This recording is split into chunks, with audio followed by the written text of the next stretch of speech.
There's a lot of our American companies doing business in Africa. For example, Ford, Coca-Cola, a lot of big players. The ones that are interested in setting up in Africa largely already have set up in Africa. And they are doing business. I mean, the question is which other ones somehow miss the continent on the world map and need to now be reminded of its existence.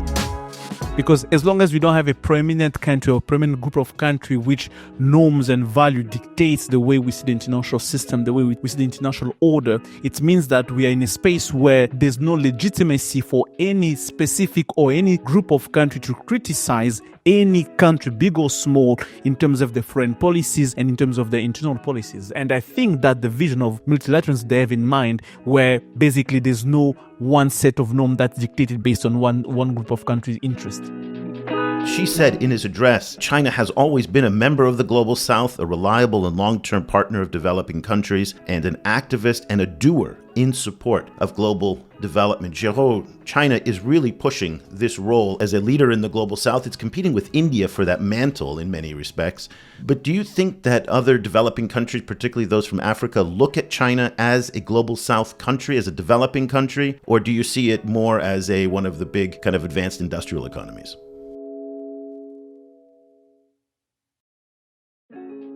The China in Africa podcast is brought to you in partnership with the Africa China Reporting Project at Wits University in Johannesburg. The ACRP promotes balanced, considered reporting on China-Africa relations through training programs held throughout the year. More information at africachinareporting.com.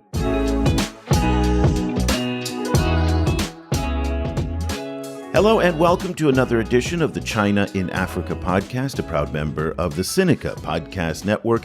I'm Eric Olander, and today on our Week in Review program, I'm thrilled to have back on the show CGSP's Africa editor Géraud Nima joining us from the beautiful island of Mauritius, and our managing editor Cobus van Staden joining us from Cape Town, South Africa, where it's extraordinarily windy today, so you may hear a little bit of noise in the background. A good evening to both of you. Good evening. Good evening.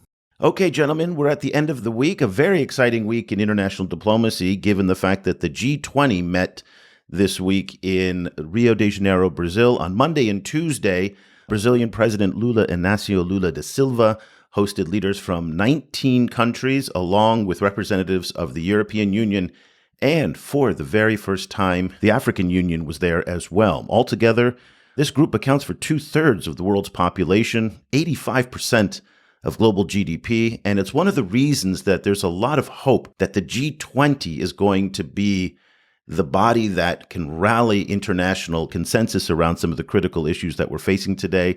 People don't have a lot of faith in the G7.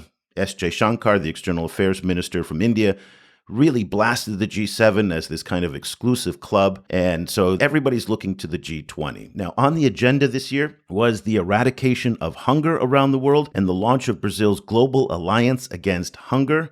Lots of people talked about hunger, but nothing really came out of the summit. The final communique was rather bland, as these are wont to be year after year. There's a lot of hope that the G20 is going to be something that's going to do something productive for the Global South in particular, but nothing really seems to happen.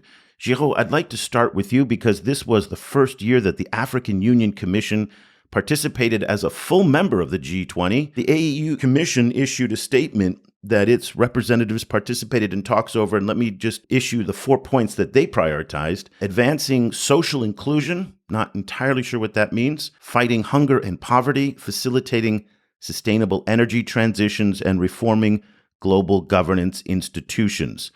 What was your take on the African Union's debut on the world stage at the G20?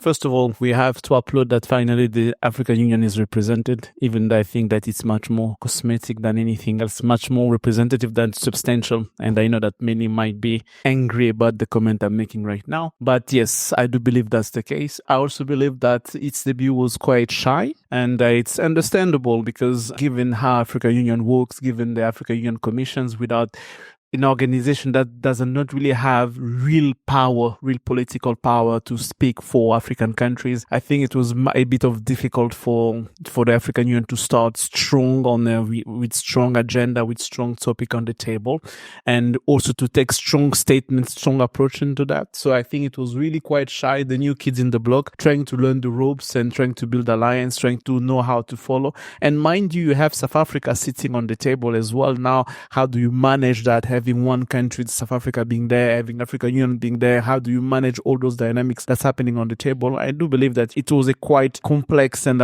difficult approach for the African Union to maneuver. I'm really quite curious to know how the African Union prepared that, how countries members did they really do something substantial in a way that the African Union representation will be substantial, not only just for representation, not only for show. That I'm not really quite sure. So when I look at the different point of discussion, yeah, I'd say very Africa-centered and very on par with what we are talking about right now, energy transition, angers, and all those issues.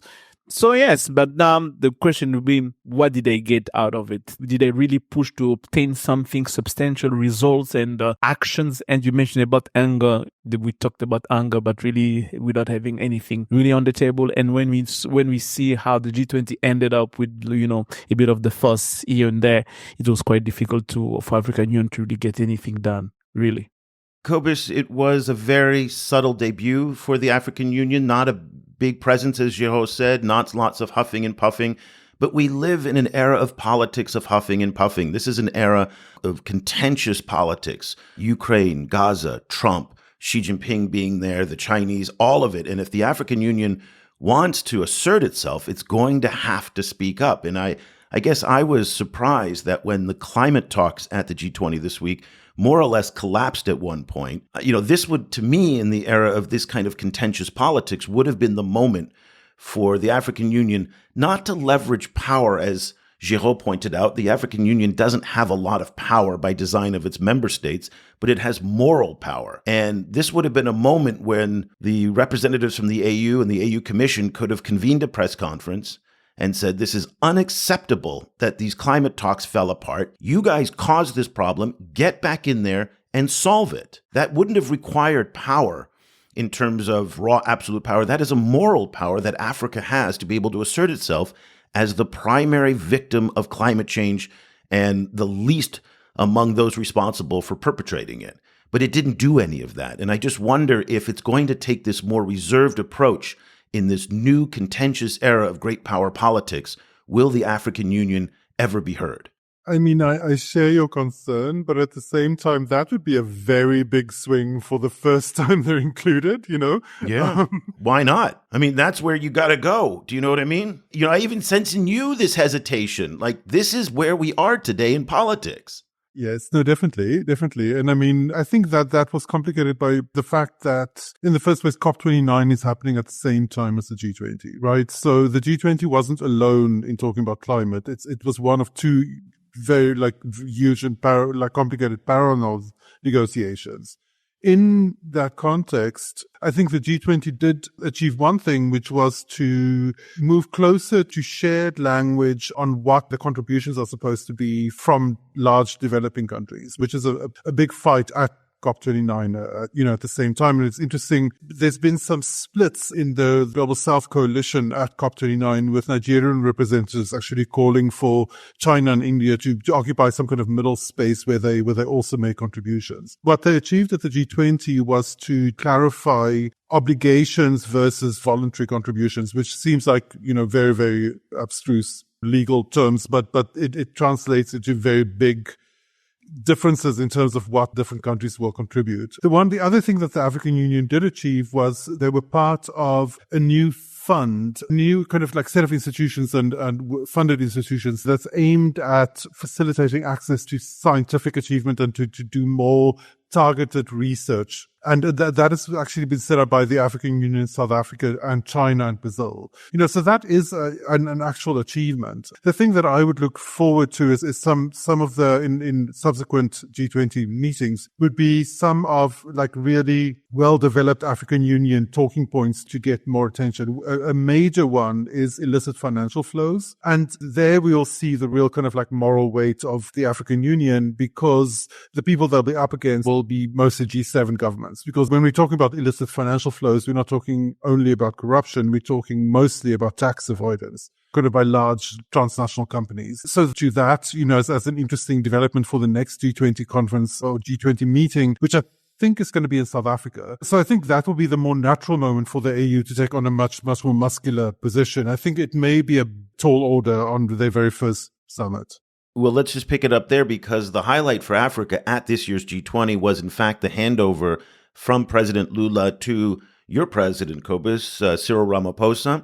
And Ramaphosa gave a 5-minute speech announcing the priorities for the next G20 that's going to happen when South Africa takes over next year. And he's going to promote inclusive economic growth, addressing food security, leveraging artificial intelligence and innovation for sustainable development. Those are going to be his main priorities for the coming year in the G20. Géraud, when you hear that coming from Ramaphosa, do you think those should be the priorities of an African leader when they are now in charge of one of the world's most important multilateral forums? I think it's trying to be centered around what would be current Africa issues, but at the same time being forward-looking, in a sense where you don't want to center those issues on what Africa is, on what we want, on what's the current issues of Africa, because those issues are quote-unquote backward, and those issues they're stereotypical to Africa. He wants to bring those the forward-looking future issues in a way that, despite the problem that we do have right now, we want the kind of issue, we want to address those kind of issue that's going to take us into the next step of the development, the next step of evolution. That's why talking about AI, which for many African countries will make no sense whatsoever. Like, why are you talking about AI in Africa? I understand that it's a new topic. Countries like China, the US, the United Nations are trying to make sense of it, even trying to regulate it, what can happen. But in Africa, we are still far behind in that priority. But you talking about that doesn't really make sense to us. But I will understand that South Africa, being the most developed countries in Africa, really trying as well to also take Africa to say, we're not going to be stuck in those spots of like those old issues that are ours. Let's try to move forward to the issues that can take us into the future. At the same time, we're going to try to address our current issues, but our current issues don't need to be at the center point of what G20 can be for the future for us. I guess, Cobus, the thing that surprised me the most when Ramaphosa laid out his priorities is that there wasn't much talk about debt relief. And the G20 used to be, remember back during the pandemic, the main forum to discuss debt relief. And that's where, of course, the Debt Sustainability Initiative came out of, the Common Framework came out of the G20, both of them largely ineffective, unsuccessful initiatives for the most part. I think we can call those efforts a failure. Never was a priority of the G7 countries to really address debt relief in the G20. You remember during the pandemic era when the debt issues were most concerning for the G20, they literally copied and pasted a lot of the language over from one year to the next and from one meeting to the next. This year, very low priority, but I was surprised that Ramaphosa didn't make debt relief a bigger issue, because not only is that a problem in many African countries, across the global south, we're looking at trillions of dollars of debt now that is going to come due and is weighing down developing countries. Surprising to me. What's your thought on that? Yes, it is interesting. I mean, it's a really important continental issue, but here we're now in the politics between South Africa being a G20 member and the African Union now also being a G20 member. So dividing the continental issues and trying to work out the politics of like when South Africa gets to speak for Africa and when they're not supposed to, that look quite like underlies some of that issue. It's a big issue, yeah. Which is a very sensitive issue among African countries. It's a super sensitive issue that a lot of African countries do not like, the fact that South Africa is self-nominated as the spokesperson for the continent. And that, in fact, kind of, Géraud, that wrinkled the bricks a little bit between Ethiopia and Egypt as well. Yeah, I understand that, but I think that in international power, we don't need only representation, we need substance. I understand that people would like equality, representation and everything. But at some point, if you want to get things done, you're going to have one big kids in the block, that kid that say, I'm going to get things done. And South Africa is in that position to do that. That's why I believe that G20 under South Africa with the Africa Union, I believe that next year, the next G20, you're going to see South Africa Union being much more vocal because it's going to be under South Africa G20. And I think South Africa was going to try to also make both itself and also Africa Union shine. So yeah, that's why I believe that people can complain why South Africa did that. Who else could have done that? At the end, who has the power? Who has the leverage? Who has the exposure? Who has the resources? Which country has that resources to really to do that? So if you don't have that, instead of complaining, let's find a way to work around that. I guess the only thing I'd add is that in the end, while certain African countries, suffer disproportionately under the pressures of debt relief and how difficult it is to do debt restructuring at the moment, Zambia being obviously the most important one. That isn't particularly, South Africa has a lot of issues, but that isn't particularly South Africa's issue right now. And there's also, I think, the strategic avoidance, I guess, of painting debt problems as essentially an African problem when, several of the countries in other parts of the world. And what we need to talk about is the brokenness of the global development financing system. So there, obviously, Africa really has a lot to say and needs to take a strong intellectual role. But at the same time, I think they may well be hesitant to paint this as an African problem, whereas what it actually is a global North problem. Okay, so let's shift now away from Africa and look at the major powers. I think it's fair to say that this G20 summit was not America's finest diplomatic outing. There were some rather embarrassing moments for our aged president here in the United States. Joe Biden was under a palm tree, apparently, when they did the family photo. And when they discovered that he was missing, I think he was just 10, 15 meters away. The U.S. State Department kind of, said that this was due to logistical issues, but he did not appear in the final family photo with all the other leaders. And what was very interesting is that once everybody, and if you watch the video of this, once all the leaders realized that he wasn't there, people were screaming, "Hey, Biden's over there." They just said, don't worry. And they all kind of walked off stage. And I think that was, if you're looking for a little bit of a metaphor for America's place in the world today, that might have been it. Of course, everybody sees Joe Biden now as an authentically lame duck president. There was a lot of talk about the incoming Trump administration. We're going to get to that shortly. But the big player at this year's G20 was, of course, Chinese President Xi Jinping. He was the heavy hitter that came, and he held, I think the value for Xi was less at the G20 and a lot on the sideline meetings that he had. That made a lot more news than his appearance at the G20. But let's talk very quickly about what Xi said at the summit. And it does relate to Africa in some sense, because Xi tried to bolster China's credentials as, if not the or a leader of the global South. I wish I had some sound. I couldn't find his speech anywhere available to share with you, so I'll have to read you a few of the quotes.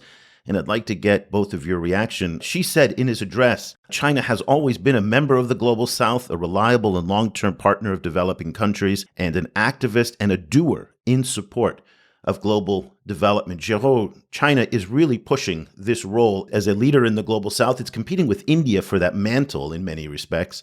But do you think that other developing countries, particularly those from Africa, look at China as a Global South country, as a developing country? Or do you see it more as one of the big kind of advanced industrial economies?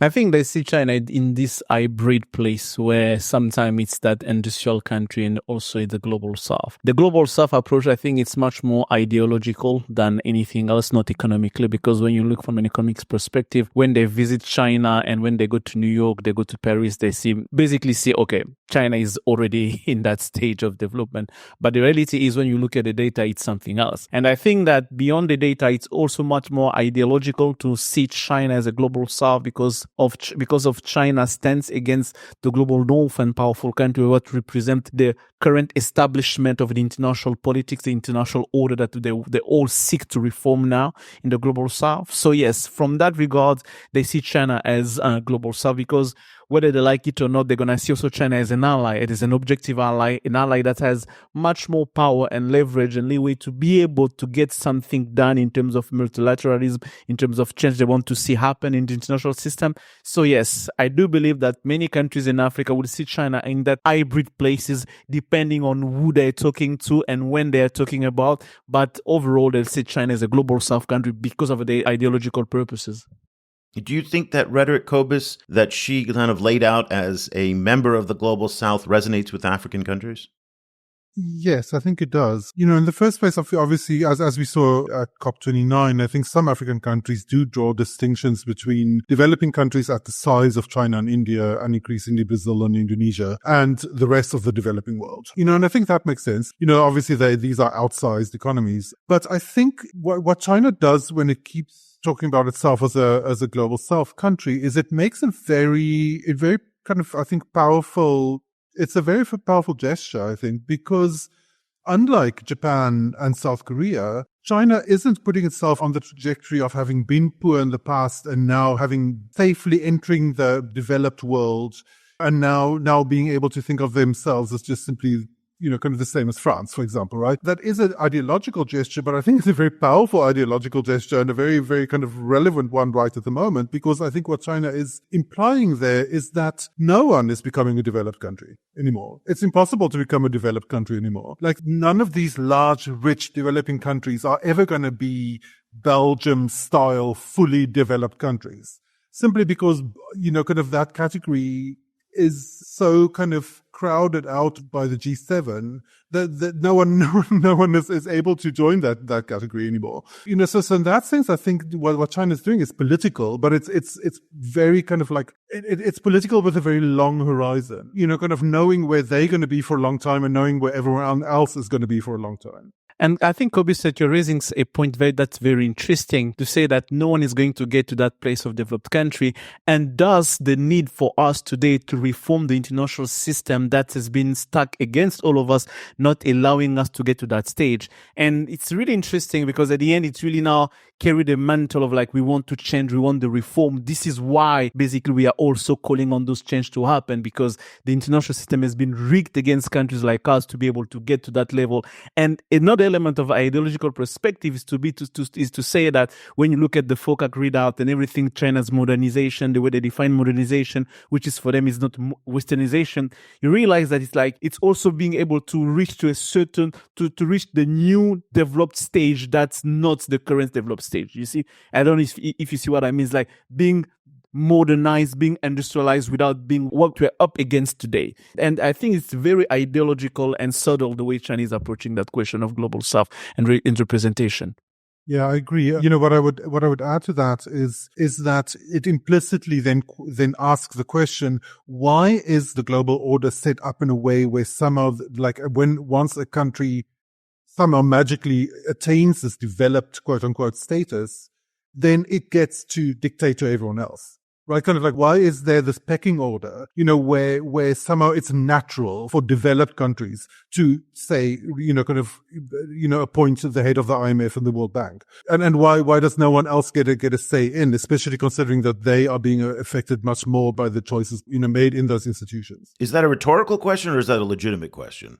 Because money is power. I think that's a question that China's raising. I think that's a question that China is asking. China didn't have any power on the world stage when it was a poor country, but now today as a major power, it has a lot more authority because it's rich or richer. But when they ask about the IMF, yeah. It still doesn't get to appoint a World Bank governor, right? Exactly. Well, those are legacy institutions, but Xi, in his speech, he laid out 8 points of calls for reform. And so, Géraud, I don't know if you were channeling Xi Jinping thought on this one or if you read the speech very closely, but let me read 3 of the points that stood out to me the most. He wants to improve global economic governance. And this is a quote. He said, as main creditors, international financial institutions and commercial creditors need to take part in debt reduction and suspension for developing countries. Now, this is a line that the Chinese have been putting forward for the better part of a year now, saying that the Multilateral development finance institutions, the World Bank, the IMF, any of these Bretton Woods institutions, need to do more because they are among the primary creditors. Again, a lot of people make the mistake that China is one of the major creditors in Africa, which it is, but it only accounts today for 11% of the debt on the continent. Eurobond and multilateral development bank financing and loans account for the significant majority of external debt on the continent. He also talked about improve financial governance. Here's another quote: to increase the voice and representation of developing countries. There you go, Cobus. The World Bank should carry out shareholding review, and the International Monetary Fund should carry out a quota share realignment in line with the agreed time frame and roadmap. This is a very sensitive issue for the Chinese in particular, because when they went to the Obama administration and said they wanted a shareholder review and they wanted a larger quota at the International Monetary Fund, I think it was the IMF, maybe it was the World Bank, they were turned away. And they said no. And that's what prompted the Chinese then to start the Asian Infrastructure Investment Bank. So that inequity speaks to, I think, to a lot of the frustrations, Cobus, you were talking about. And then finally, the last point, and then I'd like to get both of your takes on this: improve global trade governance.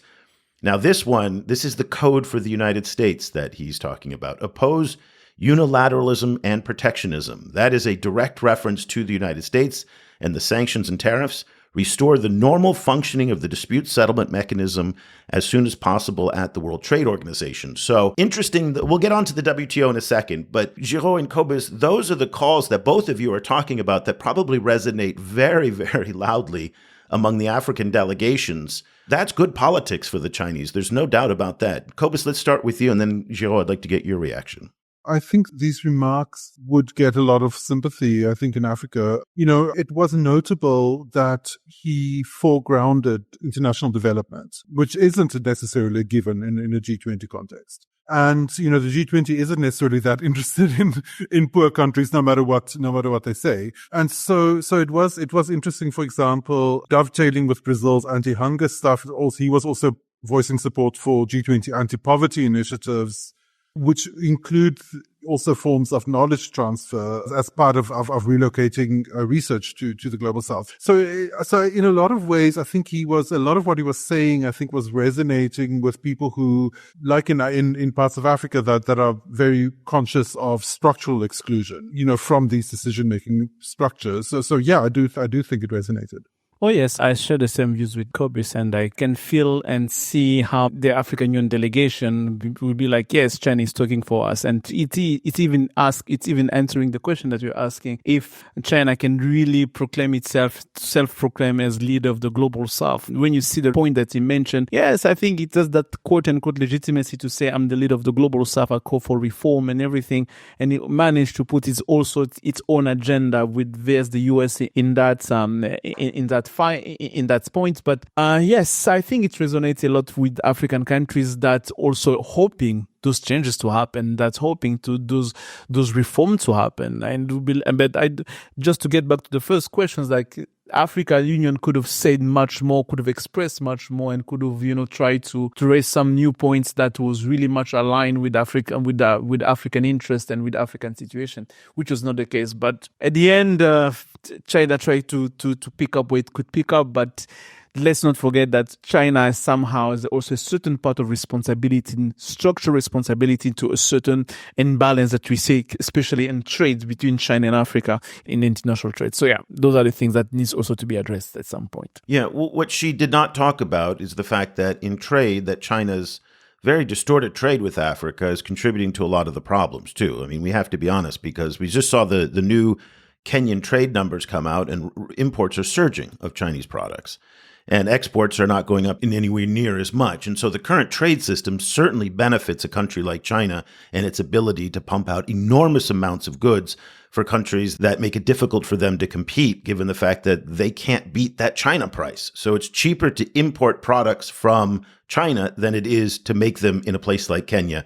And that results in these huge trade deficits, which definitely puts pressures on the economy. Certainly, the Chinese are not going to advocate for anything that's going to hamper that trade. They're going to focus their efforts a lot on the United States in particular and the tariffs that are coming down. One of the other issues that she brought up was the question of modernization. And I know this is a big topic for you, Cobus, because this is obviously a concern for many developing countries, especially those in Africa. And so he said, China does not seek to be a single player. So again, another throwing shade and a little bit of a diss at the Americans, but rather hopes that 100 flowers will blossom and that it will work hand in hand with the vast number of developing countries to achieve modernization. Any China watcher or historian may have had their ears perk up when he referenced 100 flowers that will blossom, because nerdy China watchers are going to remember that in 1957, Mao said, let 100 flowers bloom. And there was a campaign to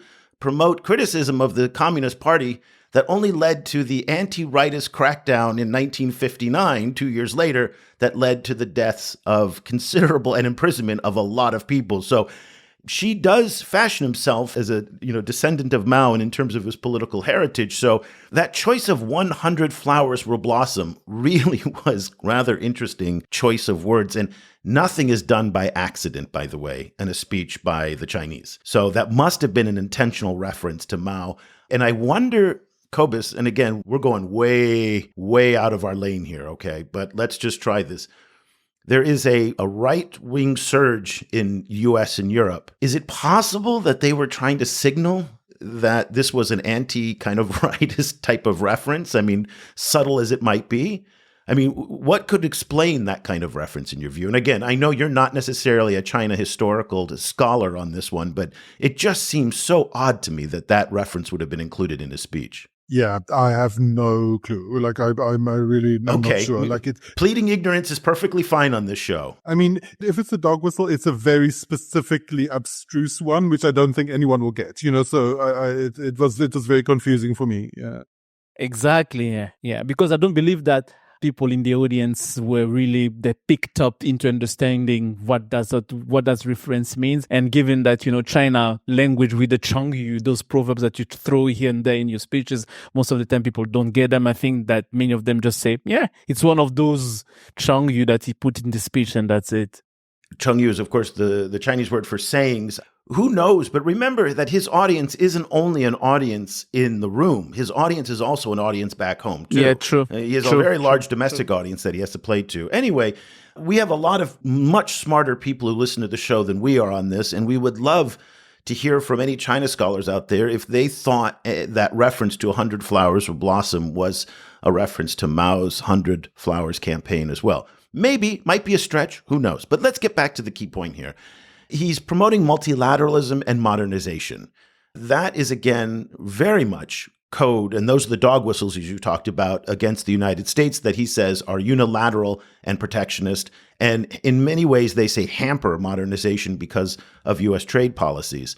That feels like a winning line to me, because multilateralism in the global south is something that is strongly advocated for. Géraud, when we talk about multilateralism, Africa and African countries are very much opposed to the current, basically unilateral position that the United States has and would like to see more powers at the table, much the way that the Indonesians have laid out in the Bandung Conference in 1955 for the non-aligned movement. And we're talking about a modern non-aligned movement that wants to displace the United States as the sole power and give more power to global South countries. So it feels like Xi's rhetoric is probably going to hit the mark on that one with a lot of African countries. Oh, yes, definitely. It's already started during the FOCAC in September. Multilateralism reform of the international system came up in the FOCAC final declaration and the action plan in 2025-27. So, yeah, it just tells you that it's really trying to align itself with African interests and African frustrations, because that's where it's playing the smart card to say we are all the victim of that rule-based order that only served the interests of a few and discard the interests of the many of us. And we want that to change. We want that reform. We want that new approach to the international system, and we want the multilateralism in a sense where it's not what the US says that pass. It's not what the quote-unquote international communities, when they say that language, lingua, international communities, when they say it from an African perspective, it's usually the G7 minus few countries, but those countries. So when they say that, it's really a call for a system where every country's or every region's opinion are taken into account, especially when you have have crisis, when you have crisis in, for example, in Libya, where Africans are saying something and, France at the Security Council in the United States decided, no, we're going to impose a no-fly zone over Gaddafi and everything, and the crisis that ensued after that, it became a regional crisis after that. So yeah, we want an international system where we are also present, where when you talk about the Security Council, where you have permanent seats there, where we want to be present and talk about that. But a caveat I would like to mention here is like when China talks about that, China doesn't also lay out its own clear vision of what it sees to be the international system, even though it's mentioning multilateralism. Does it see it as a system where there is equality, each countries are all the same, or does it a country where there is a certain sense of hierarchy in the system where that hierarchy is still respected? And here I'm remembering one of the podcasts where we had a few years, I think last year when you received a guest, we were talking about that, the way China seeing hierarchy in the Asia and how it's perceiving it. And I'm really wondering if it's also the same vision that it has regarding the reform of international system. No, China has traditionally seen itself as a supreme power in Asia. And China, defines itself as the middle kingdom. And I think Chinese historians, and that was a show, Cobus, you and I spoke with a scholar in Japan about, who talked about the hierarchy of power in Asia, how China sees itself as the apex power in Asia today. And there was even a quote from Yang Jiechi, who was the former foreign minister and the former top foreign policy official for the Chinese Communist Party, who said, China's a big power, and there was reference, I think, to a South Pacific country. You're a small power, and because of that, we get to set the rules. So in many respects, when we talk about this multilateralism, Cobus, it's not everybody on the same level. China will still see itself as a major power and not on the same level as, say, Mali, right? I mean, they're not talking about this kind of equal level for all countries. Is that your take on that as well, Cobus? That is the impression I get as well, is that China feels that the global system needs to be reformed, but part of that reform is to acknowledge China's own size and power and develop. So that inherently implies that some other countries will be weaker and smaller and less developed than China in that system. I guess then the question becomes, how is the decision-making going to be more inclusive, and how will it operate differently, from what we currently have, and whether it's just a situation of replacing one strong country with a different strong country. Well, I think they would probably put up the examples of the Asian Infrastructure Investment Bank and even to some extent the BRICS that were both Chinese initiated. Now, some people will say that the AIIB is definitely a China-led organization. I think the AIIB would disagree with that strenuously. It's got member states from Europe and from Africa and from Asia and from all over the world. And they're using these multilateral institutions that they created as examples of this less intrusive governance style.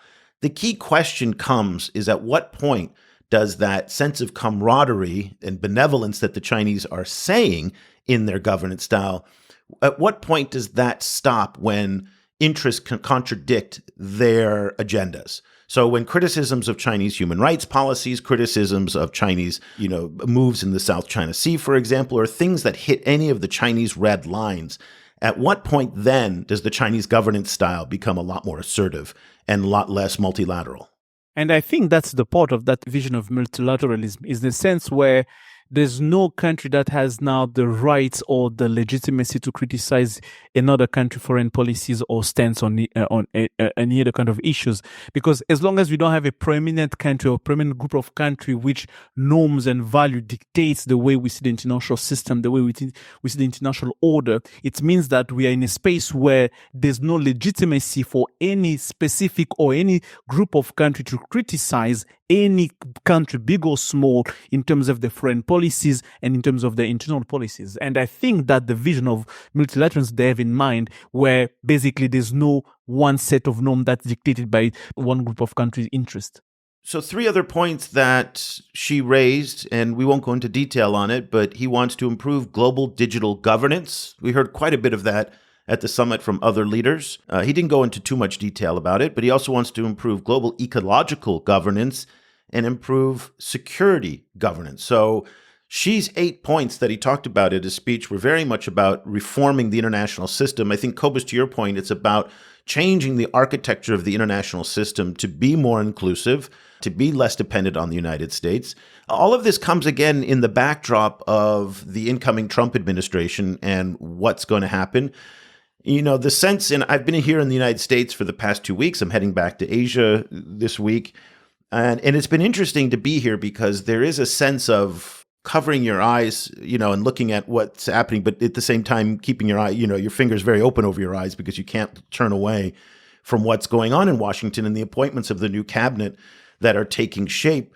And so we're trying to get a sense of what the Trump foreign policy doctrine is going to be like. Semaphore reported, and I'd like to get your take on this. Semaphore reported that advisors close to President-elect Donald Trump are pushing for a renewed U.S.-Africa policy which focuses on, quote, and this is going to be their line, I think, deals and deterrence. And so they're going to also roll back some of what they see as the overly progressive, quote unquote, woke diplomacy under the Biden White House. This would involve promoting evangelical Christian conservative interests. Cobus, I know you're going to have something to say on that, and reversing some of the pro-LGBT policies championed by the Biden White House. So it looks like the priorities are going to be focused again on China. That's the deterrence. Cobus, when you hear that coming from the, whispers in Washington, how do you interpret that? Well, in the first place, I'm not surprised that, of course, they're punching down on LGBT people because that's the only thing they know how to do, right? Is punch down on LGBT people. In general, I had to laugh a little bit because this is like, what deterrence? What deterrence are they gonna have in Africa? More militarization than they already have? More threats of kicking people out of AGOA? Trump already kicked Rwanda out of AGOA for refusing to take second-hand clothes. What more? What more do they want to do? So it strikes me as quite hollow. I don't expect much action in the US-Africa relationship, over the next while, because there was zero action in it under Trump, or very little at least, and relatively little under Biden, except for big kind of plans, which big plans being announced, which I now have quite strong doubts that they'll actually move forward. From my quite admittedly cynical take, I think it's big talk and nothing more. So Semaphore also quoted Cameron Hudson, Géraud, who we've known quite well over the years. He's an analyst at the Center for Strategic and International Studies, which of course is a big think tank in Washington. And here's what Cameron said. He said, quote, the administration is going to be very pro-business because they see Africa as an opportunity, as Trump himself has said in the past. And he said that the hope is going to be by doing more deals, the U.S. is going to crowd out the competitors. And I think, again, just as the Chinese use all these code words, when they say competitors, they're not talking about, the Nigerians. They're talking about, the Chinese. So deals and deterrence, crowding out the competitors. We're getting a lot of wonderful alliterations coming from the potential Trump administration. What's your take on crowding out the competitors? When you talk about deals in Africa, you are the United States. On the other hand, you also have to keep in mind that you should not be kicking out South Africa out of AGOA, because basically it's the only country which they haven't done yet. To be fair, they have not done yet. So just to say that if it was somewhere in their mind, it needs to be put aside completely, because it's the only country in Africa where you can actually say, okay, we can really make substantial deals that fits the current profile of United States and in African countries. Because when you remove a country like South Africa, or maybe to a certain extent Nigeria or Egypt in the north there, you don't have many countries in Africa where the US can say we are going to make deals, business deals, not humanitarian one way, business deals. And mind you, when you have a country where the private sector is risk averse about the political instability in different countries, the profile market of different countries, the return on investment, and all of that, how African countries are not, the market power is not so powerful, it's not so rich and everything. At the end, that yes, there's only few African countries where American companies or American business or the United States can really make business deals happening. And those countries, are South Africa's, and except that you don't have much of them. So when he says that, we're going to have it's going to be a lot of deals. I was like, yeah, not many of them will be really fitting on that profile of having business deal. You're going to have a lot of talks, you're going to try to promise, you're going to try to do that. You're going to incentivize companies to go and invest. But in the same time, you're going to come back to us and say, you know what?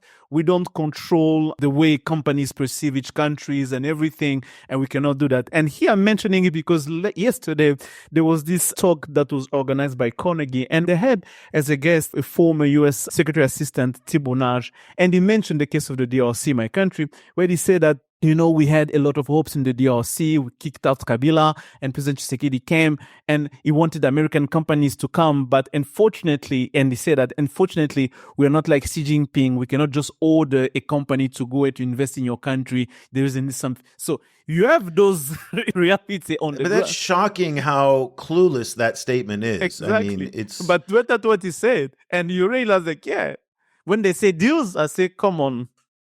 Okay, so what Tibor doesn't seem to understand, and it's remarkable to me because he's been a professor and he's been a assistant secretary of state for African affairs at the State Department. He's traveled up and down. He's been focused on China for a long time. What he doesn't seem to understand is that the secret weapon that the Chinese have to get companies to go abroad is Sinosure. That is the risk insurance division of the Chinese government that backstops some of these investments, a lot of these investments. It's the very thing that a lot of American companies and European companies have been asking for from their governments as well, to provide that risk insurance that will make it easier for them to go to high-risk countries like the DRC, less because they're being ordered by the CPC or by the Chinese government. So again, they don't understand the mechanics of why the Chinese have been successful in places like the DRC. Just for those of you who may not have been able to follow what Géraud was saying on the AGOA and South Africa, let me just provide a little context there. AGOA, of course, is the free trade pact between the United States and Africa. Only about 25 countries now are members of AGOA. Is that correct? Yeah. So it's not even it's about half of the continent. There's been a lot of grumblings in Congress over the past year, particularly among Republicans, and among some Democrats too, that South Africa is increasingly aligned against U.S. interests by cozying up with Vladimir Putin, with doing deals with the Chinese, and of course supporting Gaza at the International Court of Justice, which is something that people in Washington take great offense at. Cobus, when you hear this about crowding out the competitors, Géraud is very cynical. I presume you're also very cynical because at the end of the day, I'm not entirely sure what an American business in Africa actually looks like, simply because the mining companies have made it pretty clear they don't want to go back into Africa, into places like the Congo. It's too risky for them. Their shareholders just aren't going to support it. Freeport-McMoRan left the Congo during the first Trump administration. A move, by the way, that a lot of ex-Trump administration officials say was a tragic mistake on their part, not to block the exit and the deal that they did with CMOC on that. But the United States is a tech and finance economy. It's a services economy. Let's say that it actually did materialize where there was a lot of interest among Americans. What would they sell to Africans and African countries? There's a lot of American companies doing business in Africa. For example, Ford, Coca-Cola, a lot of, big players. The ones that are interested in setting up in Africa largely already have set up in Africa and they are doing business. I mean, the question is which other ones, somehow miss the continent on the world map, and need to now be reminded of its existence. It's, it seems a little bit, the entire discourse seems to me a little bit of a kind of a fantasy play, because it seems to assume that there is this, this kind of hidden kind of pool of African money that, that these companies can exploit. And that they just haven't yet, I don't know. I think the difference on the Chinese side is, as you said, companies like Sinosure do underlay, and support these companies to be able to do business. But the other big difference is that these companies have business to do there. They have stuff to sell, they have roads to build, they are on the same page as African economies. And by the way, not only China, but it's also true for the rest of the Indian Ocean Rim. One of the large reasons why the US and Europe, it's always funny for me when they talk about, oh, it's so difficult to get all these European and American companies to do business in Africa, as if the entire economy within which Africa functions wasn't set up around Western power. Like, Africa is in the position it is in because it serves the purposes of Western powers for it to be in that position. If it weren't, it would be in a different position. It was for 100 years. Africa's position in the global economy was a unipolar situation, largely driven by Western power. So now for Western governments to be like, oh yes, Africa, like we should be doing business there. Why won't American companies do it? Like, what? It's ridiculous to me. Like, this entire conversation, I have to admit, the entire discourse as it comes out of Washington at the moment for me is risible, actually. Eric, I'd like to add on something else, and I think that's something that can be interesting in a sense where the space they can be in space where fintech and startups financing those young startups in Africa, but that space is not a space where there is a need to have competitions. And this is where I go back to the framing of all of it. Like, yes, it's not because US is going to invest in Africa to make business there that you need to oust the competitions. And Africa is so big as a market, as a continent, as opportunities that one country cannot pretend by itself to say, I'm all and everything that you're gonna need. So if US wants to be back, they can be back, but they just have to be sure that in the space where they think they're just going to have to choose the space where they're much more competitive than the space where they cannot actually win. And it's going to be a waste of time and a waste of money and energy to try to be in a space of infrastructure, for example, or build. No, that's not going to make sense at all. They're just going to have to keep that in mind. Yeah. Yeah, just adding to that, I find it very disingenuous when everyone keeps talking about, it's so difficult to get Western companies to engage with Africa because Africa is so risky. When the Western financial industry is making huge money out of kind of like distorted risk perceptions that, of distorted risk perceptions around Africa. So there's already an entire predatory finance system set up to exploit risk perceptions of Africa, and which was, by the way, encouraged by these governments. The US government and Western governments encouraged these industries to hunt for frontier markets where they can get higher yield. That's fully explicit. So to now suddenly be realizing that, Western companies find Africa risky? Yeah, they do. Of course they do. This is the entire point. Well, I just want to leave you both with one final thought that came out of the Semaphore article, that apparently there's interest from some in Washington who are keen on diplomatic postings in Eastern and Southern Africa for game hunting opportunities. Game hunting? They want to go hunting. They want to kill wildlife. That's where we are in 2025 America. So forget about everything else. They want to go on a safari. A few years ago, there was some MAGA monster who was posing with a dead giraffe, and I was like, was sending like box on her house, really. Oh. My goodness, that's where we are today. Okay, so we will continue to look at what's going to happen and unfold in the incoming Trump administration and how it's going to impact the China-Africa discourse. I get the sense, and I think you guys do as well, that we're going to go back to the China policy. There's going to be a lot of that, in part because Marco Rubio, who is the expected Secretary of State, he's big on that. Now, he's not going to focus as much on Africa as he is on Latin America and the Western Hemisphere, which has been his area that he's focused on. But no doubt he's going to bring that same level of alarm to Africa. And it'll be interesting to see if he goes to Africa in the first year of his time in office. The key will be who's going to be the Assistant Secretary for African Affairs. I think that guy will be at the center point of Trump administration African policy.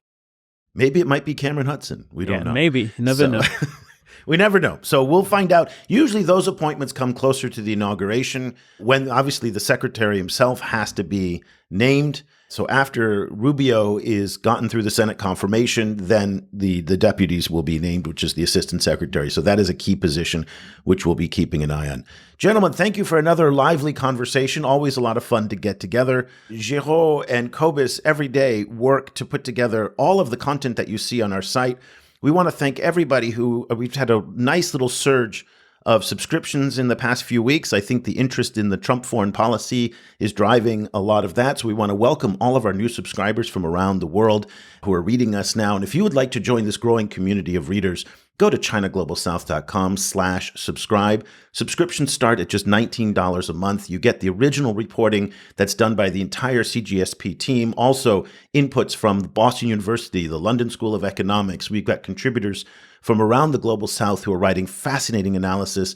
We've got a new correspondent based in Jakarta as well, Edwin, who's doing some great work, and then Johnny in the Middle East, and then Jenga, who is our climate editor out of Nairobi. So a fantastic team putting together all of the work on the China Global South website. Again, if you are a student or a teacher, email me, eric@ChinaGlobalSouth.com, and I will send you a discount link for half off, just $10 a month. And we'd love to have you, again, part of our reader community. And a big shout out to our Patreon community to thank you for your support.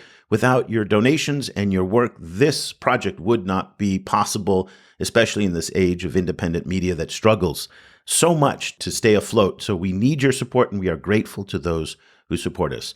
Géraud, Cobus, and I will be back again next week with another edition of the China in Africa podcast. For Cobus in Cape Town and Géraud in Mauritius, I'm Eric Olander. Thank you so much for listening.